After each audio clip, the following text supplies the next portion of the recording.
All right, Right. we got a two-a-days ban that was implemented by the NCAA back in April, which it doesn't take too much analysis to see why this would be considered from a health standpoint for the players who are out in what is sometimes a very severe heat in August in particular. So your thoughts and more so what you gathered from the coaches in regards to how this is going to affect their approach. Well, my thoughts are, as you said, it makes perfect sense for the health of the players when you're looking at a sport that is having to self-analyze itself so much with regards to the CTE studies that are coming out, with regards to heat stroke in some younger players, with regards to just the toll it takes over time. UCLA for a couple of years trained out in San Bernardino, where it gets to be 105 degrees in the middle of the day. And, there's a bit of insanity to that. The coaches would like to say it toughened them up, but it also takes a toll on the body. So as you said, the NCAA banned the two-a-days, and in exchange, what they did was they said, you can go into camp a week earlier. So you're going to get five workouts more that way. Without fail, every one of the Pac-12 coaches was opposed to it. And part of the reason was it took away control of their practice life from them. Some of the coaches said, we wanted to be able to control. We can handle the two-a-days if you do it smart, if you do it wisely. If maybe the second practice of the day you do it in shells, you're just in shorts and a helmet, and shoulder pads, and not doing as hard of a workout. The NCAA would say, of course, yeah, but some are going to the extreme and we can't monitor everybody. Some may be doing it right, some may not be. Some of the other coaches said, we're asking players to shorten their summer break, whether they're in summer school or whether they're with their family.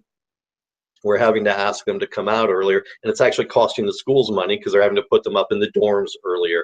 They're having to start providing the meals and all of the things that a football player gets.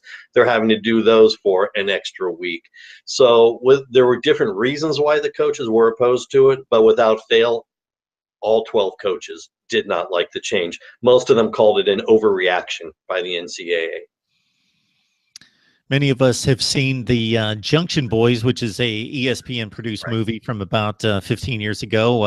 It chronicles the approach of one Paul Bear Bryant before his days at Alabama, when he was on the field at Texas A&M as the head coach, and much of the movie focused around the grueling practice days of the Texas A&M Aggies, and just the concept or the atmosphere of college football, the environment at that point, and it's stayed with us to a certain extent, and we are never going to get around football being a contact sport, and that's been legislated against to a certain extent, and I wrestle with that back and forth in terms of the enjoyment and the core of the game versus the player safety, and this is another thing that needs to be closely examined and reasoned out, because football is always going to be tough. It's always going to be a grind, and that's just the nature of the game, and that's partially the beauty of the sport, but common sense and player safety should rule out as well.